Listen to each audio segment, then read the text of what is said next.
اب چلتے ہیں اپنے اگلے برج کی طرف، جو کہ برج عقرب، اور آپ کو بیان کرتے ہیں کہ ان کا 11 سے 20 اگست کا یہ اشرہ علم نجوم کی روشنی میں کیا کچھ لے کر آ رہا ہے۔ وہ لوگ جو 24 اکتوبر سے 22 نومبر کے اشرے کے دوران پیدا ہوئے ہیں وہ برج عقرب کے تحت آتے ہیں۔ اس کے علاوہ وہ لوگ جن کو اپنی تاریخ پیدائش معلوم نہ ہو اور اگر ان کا نام زے، زال، دواد، زوئیں، نون سے شروع ہوتا ہے تو وہ برج عقرب کے تحت آئیں گے۔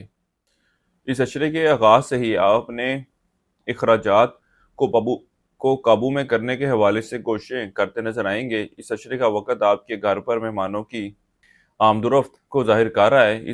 آپ کو چاہیے کہ اس عرصے کے دوران اپنی توجہ گھر پر اور گھریلو معاملات کی طرف دیں۔ آپ کی زیادہ توجہ انٹرنیٹ، موبائل، کمپیوٹر وغیرہ کے استعمال کی طرف رہے گی۔ جسمانی اور ذہنی طور پر صحت مند رہیں گے، گھریلو سکون بھی میسر آئے گا۔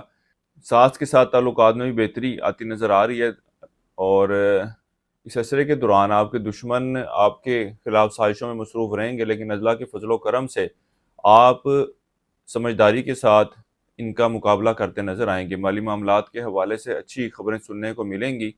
کسی جگہ سے آپ کی رقم واپس ملتی نظر آ رہی ہے، جس کے امکانات پچھلے کچھ عرصے میں بہت کم تھے۔ حکومتی اداروں، اعلیٰ افسران سے وابستہ کام ان دنوں میں حل ہوتے نظر نہیں آ رہے۔ قانونی معاملات کا شکار ہیں تو ان سے زیادہ دور رہنے کی کوشش کریں۔ اگر کوئی کورٹ میں کیس چل رہا ہے اور اس کی سنوائی کی تاریخ تھی تو کوشش یہی کریں کہ کوئی اگلی تاریخ لے لیں، کیونکہ ان معاملات کو اس اشرے میں لے کر چلنا اتنا کوئی اچھا ثابت نہ ہوگا۔ وہ لوگ جو کام کے سلسلے میں، کاروبار کے سلسلے میں سفر کرنے کا ارادہ رکھتے ہیں، ان کو چاہیے کہ اس اشرے کے دوران سفر نہ کریں، کیونکہ یہ ذہنی طور پر اس کے لیے تیار نہیں ہے، جس کے نتیجے میں آپ سفر کر بھی لیں تو اپنی فل پرفارمنس دیتے نظر نہیں آ رہے۔ طالب علموں کی توجہ تعلیم کی طرف رہے گی اور تعلیمی کارکردگی بھی خاصی متاثر کن ہوگی۔ اس عرصے کے دوران اگر آپ اپنی پریشانی، اپنے مسائل اپنے بہن بھائیوں کے ساتھ شیئر کرتے ہیں تو ان کی طرف سے آپ کو بہتر مشورہ ملنے اور سپورٹ ملنے کے بھی کبھی امکانات نظر آ رہے ہیں۔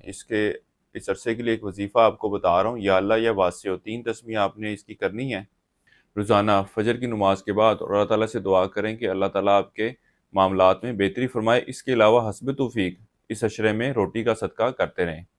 اس عرصے کی 7 تاریخ آپ کی 13 اور 18 اگست کی ہے۔